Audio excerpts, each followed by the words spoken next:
Hi friends, இந்த வீடியோவில் நாம் கார்த்திகை தீபம் சீரியல் ரிவ்யூ பற்றி தான் பார்க்க போகிறோம். அதுக்கு முன்னாடி நம்ம சேனலை சப்ஸ்கிரைப் பண்ணாதவங்க கீழே இருக்கிற சப்ஸ்கிரைப் பண்ணி கிளிக் பண்ணிவிட்டு பக்கத்தில் இருக்கிற பெல் பட்டனையும் கிளிக் பண்ணிடுங்க. சரி, வாங்க வீடியோக்குள்ளே போகலாம். இங்கே பார்த்தோன்னா நம்ம தீபா ஒரு குடோனில் கட்டி போட்டு வச்சுருக்காங்க ரவுடிங்க. போலீஸை பார்த்ததும் தீபாவை அதே குடோனில் வச்சு ஒரு இடத்துல மறைச்சி வச்சிடுறாங்க. தீபாவோட வாயை கட்டினதால தீபாவால் கத்தவே முடியல. இங்கே பார்த்தோன்னா போலீஸ் எல்லா இடங்களையும் தேடி பார்க்குறாங்க. இங்கே யாரையோ கடத்தி வச்சுருக்காங்க அப்படின்னுட்டு எல்லா இடமும் ஒரு இடமும் விடாமல் தேடிட்டு இருக்காங்க. இன்னொரு பக்கம் பார்த்தோன்னா கல்யாண மண்டபத்தை தான் காமிக்கிறாங்க. அப்போ நம்ம கார்த்தி என்ன பண்ணுறாங்கன்னா நேராக தீபாவை பார்க்கலான்னு ரூமுக்கு வராங்க. அங்கே பார்த்தோன்னா ரியா தான் பயந்து போய் உட்காந்துட்டு இருக்காங்க. உடனே கார்த்தியை பார்த்து ரியா நடுங்க ஆரம்பிக்கிறாங்க. ஸோ ரியா கண்ணில் ஒரு பயத்தையும் பதட்டத்தையும் கார்த்தி கவனிக்கிறாங்க. அதே மாதிரி ரியாவோட கையையும் பார்க்குறாங்க. பார்த்தா தீபாவோட மோதிரம் இல்லை. ஏன்னா தீபா கார்த்தியை போல தான் அவங்க மோதிரத்தையும் உயிருக்கு நினைப்பாங்க. இந்த விஷயத்த நம்ம கார்த்தி புரிஞ்சிருப்பாங்க. அதனால கார்த்தி யோசிச்சு பார்க்குறாங்க, கண்டிப்பாக இது தீபாவாக இருக்க முடியாது அப்படின்னுட்டு. உடனே நம்ம கார்த்தி தீபா மாதிரி பேசுகிறாங்களா அப்படின்னு செக் பண்ணுறதுக்காக என்ன ஆச்சுங்க, வேறு விறுவிறுத்து போய் இருக்கீங்க, ஏசி ரூம் தானே, என்ன ஆச்சு, ஏதும் பிரச்சனையா அப்படிங்கிறதும் இல்லைங்க, கல்யாணம் நடக்கணும்ல நல்லபடியாக, அதான் டென்ஷனாக இருக்குது, மற்றபடி ஒன்றும் இல்லை, நீங்கள் போங்க, நான் ரெடி ஆகிட்டு வரேன் அப்படின்னு ரியா கார்த்தியை வெளியில் அனுப்பி வச்சதும் உடனே கார்த்திக்கு சந்தேகம் வருது, கண்டிப்பாக அது தீபாவாக இருக்க முடியாதுன்னு. இங்கே பார்த்தோம்னா சரவணி நேராக கார்த்திக்கு ஃபோன் போட்டு இங்கே கொஞ்சம் பேர் பொண்ணை கடத்தி வச்சிருக்காங்க கார்த்தி, அது யாரு என்ன இதுன்னு தெரியல, அந்த கேஸ் விஷயமா தான் நாங்கள் வந்திருக்கோம் அப்படின்னதும் கார்த்தி கெஸ் பண்ணிடுறாங்க. ஒருவேளை ஏன் தீபாவை கடத்தி வச்சிருக்க கூடாது அப்படின்னுட்டு. ஓகே சார், நீங்கள் எந்த லொக்கேஷனில் இருக்கீங்கன்னு சொல்லுங்கன்னா அங்கேயே வரேன் அப்படின்னுட்டு கார்த்தி என்ன பண்ணுறாங்கன்னா அந்த குடோனுக்கு போகிறாங்க.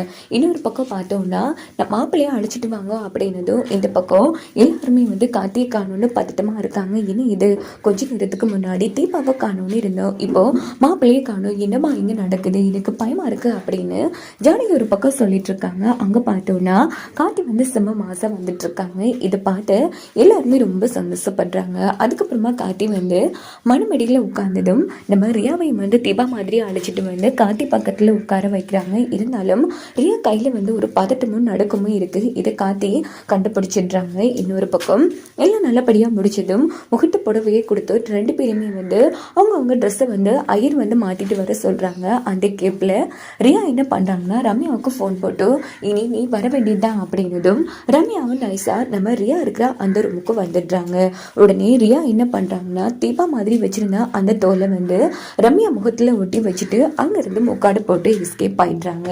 இன்னொரு பக்கம் பார்த்தோம்னா நம்ம ரம்யாவும் தீபா மாதிரி அங்கேருந்து ரெடி ஆகிட்டு இருக்காங்க. அப்போது மைத்லி மீனாட்சி தீபா உன் முகத்தில் ஒரு பொண்ணுகையே காணுமே, என்ன ஆச்சு, எது பிரச்சனையா, சொல்ல தீபா, எதுன்னா நாங்கள் பார்த்துக்குறோம், அதெல்லாம் ஒன்றும் இல்லை, எனக்கு பதட்டமாக இருக்குது, எப்படியோ என் புருஷங்கையால் என் கழுத்தில் தாலி ஏறினா அதுவே போதும், மற்றபடி ஒன்றும் இல்லைங்கிற மாதிரி சமாளிச்சுட்டு இருக்காங்க. என்ன இவ நேற்று வரைக்கும் இவ்வளோ சந்தோஷமாக இருந்தா, ஆனால் இன்னைக்கு ஒரு மார்க்கமாக இருக்காளே அப்படின்னு மைத்லி மீனாட்சியை யோசிச்சுட்டு இருக்காங்க. இன்னொரு பக்கம் பார்த்தோன்னா நிறைய கார்த்தியும் ரெடி ஆகிட்டு உட்காடுறாங்க. அங்கே பார்த்தோன்னா பொண்ணு அழைச்சிட்டு வாங்க அப்படின்னதும் இந்த பக்கம் நம்ம தீபா செம அழகாக ரெடி ஆகிட்டு வராங்க. இன்னொரு பக்கம் ரம்யா தீபா மாதிரி வேஷம் போட்டுட்டு வராங்க. ரெண்டு தீபாவா அப்படின்னு எல்லாரும் செம அதிர்ச்சி ஆகிறாங்க. கார்த்தி, என்னப்பா இங்கே நடந்துட்டு இருக்கு, தீபா யாரு, என் மருமக யாரு அப்படின்னதோ, அத்தை நாங்கள் தான் தீபாவை ரெடி ஆகிட்டு வரோம், எனக்கு என்னமோ வந்திருக்கிறது வேற ஒருத்தியாக தான் இருக்கும் அப்படின்னு மைத்லி மீனாட்சி தப்பாக புரிஞ்சு பேசிட்டு இருக்காங்க.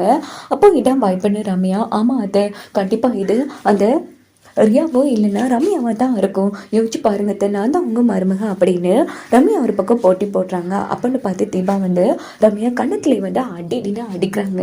அப்பன்னு பார்த்து நம்ம ரம்யா முகத்தில் இருந்த தோல் கீழே விழுந்துருது. இதை பார்த்து எல்லாரும் செம அதிர்ச்சி ஆகிறாங்க. தீபா என்னமா இதெல்லாம் அப்படின்னதும் தீபா சின்னதாக ஒரு ஃப்ளாஷ்பேக் மாதிரி காமிக்கிறாங்க. அங்கே என்ன நடக்கும்னா கார்த்தி நீரா தீபாவை கடத்தி வச்சிருக்கிற அதே குடோனுக்கு வந்துடுறாங்க. அப்போது நம்ம தீபா என்ன காப்பாற்றுங்க அப்படின்னு சொல்லும்போது கார்த்தியும் இங்க யாரும் இல்ல, ரவுடிங்க வாரதை தெரிஞ்சு எஸ்கேப் ஆயிட்டாங்க அப்படின்னு வெளியில போவாங்க. அங்க பார்த்தோம்னா ஒரு பெட்டியை பிடிச்சி காலால உதைச்சி விடுவாங்க. தீபா பெட்டியை நம்ம கார்த்தி காலில் வந்துடுது. இது பார்த்த கார்த்தி சம அதிர்ச்சியாகி உள்ள வராங்க. அங்க பார்த்தோம்னா மனசோட மனசு ரெண்டு பேராலையும் புரிஞ்சிக்க முடியுது. உடனே கார்த்தி கெஸ் பண்ணிடுறாங்க, கண்டிப்பா இங்க தான் தீபா இருக்க முடியும்னு. பார்த்தா தீபா கை கால் வாயெல்லாம் கட்டு போட்டே இருக்காங்க. இதை பார்த்த கார்த்தி அதிர்ச்சியாகி உடனே கை வாய் கட்டி எல்லாத்தையும் அவுத்து விட்டதும் தீபாவும் கார்த்தி வந்து ஹக் பண்ணி பயங்கரமாக அழுதுட்டு இருக்காங்க. சரி சரி அதான் நான் வந்துட்டுல, அழாதீங்க, யாருங்க இப்படிலாம் பண்ணுது அப்படின்னதும் உடனே ஐஸ்வர்யா வந்து மயக்க மருந்து அடிச்சு எல்லா விஷயத்தையும் ஒன்று விடாமல் தீபா வந்து கார்த்திக்கிட்ட சொல்லிடுறாங்க. இதை கேட்டு கார்த்தி வந்து செம்ம டென்ஷன் ஆகுறாங்க. இந்த கல்யாணம் நல்லபடியாக முடியட்டுங்க, இது நம்மளோட ஆசை மட்டும் கிடையாது, என் அம்மாவோட லட்சியமும் கூட, இந்த கல்யாணம் முடியட்டும், அப்போ இருக்க எல்லாருக்கும் அப்படின்ட்டு காத்தி செம்ம டென்ஷனாக தீபாவை அழைச்சிட்டு போய் என்ன பண்ணுறாங்கன்னா, 2 கான்ஸ்டபிள் கிட்டே இங்கே பாருங்கள், ஐயர் பொண்ணை அழைச்சிட்டு வர சொன்னதும் நீங்கள் தீபாவும் உள்ள அழைச்சிட்டு வாங்க, தீபா அது வரைக்கும் நீங்கள் நல்லபடியாக ரெடி ஆகிட்டு வண்டியிலே இருங்க அப்படின்னதும் தீபாவும் சரின்னு சொல்லியிருப்பாங்க. இது எல்லாத்தையும் சொன்னதும் ஒட்டுமொத்த பேரும் செம அதிர்ச்சி ஆகிறாங்க. அப்போது அருண் வந்து ஐஸ்வர்யா கண்ணத்தில் வந்து பொழிச்சு அடிக்கிறாங்க. சி, நீலாம் ஒரு பொண்ணு அடி நீ திறந்தவே மாட்டியா, ஆமாம் நீலாம் எந்த ஜென்மா அப்படின்னு நம்ம அருண் வந்து வெளுத்தெடுக்கிறாங்க. இங்கே பாருங்க சார், இந்த ரம்யா கூட சேர்த்து என் பொண்ணாட்டியை அரெஸ்ட் பண்ணுங்க அப்படின்னதும் ஐஸ்வர்யா வந்து அதிர்ச்சியாகி உடனே எல்லார் காலையும் விழுந்து மன்னிப்பு கேட்குறாங்க. அதை ரம்யா என்ன மிரட்டுனா, அதை இப்படி மட்டும் பண்ணலைன்னா கொலை பண்ணிடுவேன்னு, அதை நான் தெரியாமல் பண்ணிட்டேன், என்னை மன்னிச்சிடுங்க, இதையே இத்தனை வாட்டி தான் நீ சொல்லுவேன், போனால் போகட்டும்னு தான் என் பிள்ளைக்காக நான் உன்னை மன்னிச்சு விட்டேன், இனி நான் உன்னை மன்னிக்கவே மாட்டேன். இங்க பாருங்க இன்ஸ்பெக்டர், என் மருமகளை கொலை பண்ண பார்த்துருக்கா துரோகி, இவனையும் சேர்த்து அரெஸ்ட் பண்ணுங்க அப்படின்னதும் உடனே இன்ஸ்பெக்டர் வந்து விலங்கு போட்டுடுறாங்க நம்ம ஐஸ்வர்யாவுக்கு. ஐஸ்வர்யா வந்து ஐயோ நினைச்சு இப்படி ஏதாவது எடுக்க முடுக்க நடக்கும்னு நினைச்சா, ஐயோ கடைசியில் நானும் மாட்டிக்கிட்டேனே அப்படின்னு ஐஸ்வர்யா வந்து புலம்பிக்கிறாங்க. இன்னொரு பக்கம் நம்ம ரம்யா வந்து உச்சக்கட்ட கோபத்தில் இருக்காங்க.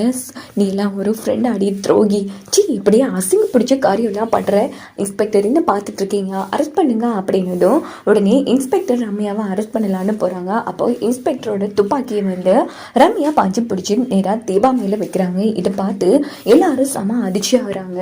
ஏய் ரம்யா என்ன பண்ணிட்டு இருக்க, ஃபர்ஸ்ட் கீழே துப்பாக்கி எடு அப்படின்னு காத்தி சொன்னதும் இங்கே பாரு காத்தி, இப்போவும் சொல்கிறேன், நான் உன்னை அடையிறதுக்காக என் அப்பாவை கொலை பண்ணுற அளவுக்கு போனேன்னா இந்த தீபாலாம் என்ன மாத்திரம் எனக்கு தடையாக இருக்கிறது இந்த தீபா ஒருத்தி மட்டும்தான், கண்டிப்பாக இவளை கொல்லாமல் விட மாட்டேன். இங்கே பாரு, உன் பொண்டாட்டி உயிரோட இருக்கணும்னு நினைச்சேன்னா ஒழுங்கா அந்த தாலி எடுத்து என் கழுத்தில் கட்டு, இல்லையா இங்கேயும் பொண்டாட்டி கதையை முடிச்சிடுவா அப்படின்னதும் எல்லாருமே செம அதிர்ச்சி ஆகிறாங்க. அந்த இடத்துல என்னடி பார்த்துட்டு இருக்க, இது பாரு உன் புருஷன் என் கழுத்தில் தாலி கட்டி ஆகணும், இல்லை என் பாருங்கால புருஷன் உன் கையில் தான் இருக்குது, நீ மட்டும் அவனை தாலி கட்ட சொல்ல இல்லைன்னா கண்டிப்பாக உன் புருஷனை கொண்டுடுவான் அப்படின்னு காட்டு மேலே துப்பாக்கி வைக்கிறாங்க. உடனே நம்ம தீபா வந்து ரம்யா தப்பு பண்ணாத, என்ன இவ ஆசைப்பட்டவனை கொல்லுவான்னு நினைக்கிறியா, இங்கே பாரு ஒரு பொருள் மேலே நான் ஆசைப்பட்டேன்னா அதை அடியாமல் விட மாட்டேன், இல்லை அது கிடைக்கலன்னா அதுக்கு அதை யாருக்குன்னா கிடைக்க விட மாட்டேன், பரவாயில்ல நான் அவனை கொண்டு போட்டுட்டு நான் செத்துருவேன் அப்படின்னதும் தீபா வந்து அதிர்ச்சி ஆகிறாங்க. எல்லாரும் இவ்வளவு சொல்லி பார்க்குறாங்க.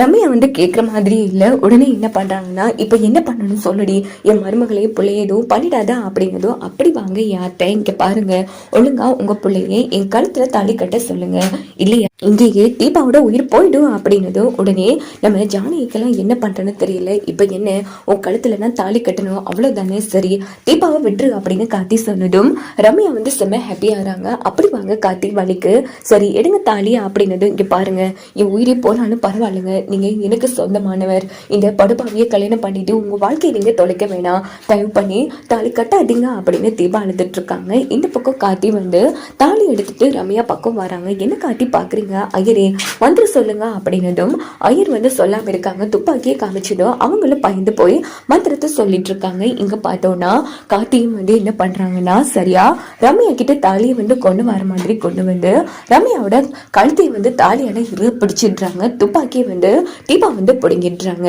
அப்படின்னு பார்த்து நம்ம ரம்யா விடு காத்தி விடு அப்படின்னதும் இங்க பாரு உன்னை நினைச்சேன்னா உன்னை கொண்டு போட்டுருவோம், ஆனா நான் என் பொண்டாட்டி கூட 100 வருஷம் வாழணும்னு நினைக்கிறேன், நீ நான் ஒரு பொண்ணு அப்படின்னு நேராக போலீஸ் கிட்ட கொடுத்துட்டு போலீஸ் வந்து ரம்யாவை அரெஸ்ட் பண்ணிடுறாங்க. விடுங்க என்ன அப்படின்னு கத்தும்போது உடனே அந்த இடத்துக்கு ரம்யா அப்பா வந்து நம்ம தீபா கையிலிருந்து துப்பாக்கியை பிடிங்க அந்த இடத்துல ரம்யா வந்து ஷூட் பண்ணா செம்ம மாசா இருக்கும். வாங்க வெயிட் பண்ணி பார்க்கலாம்.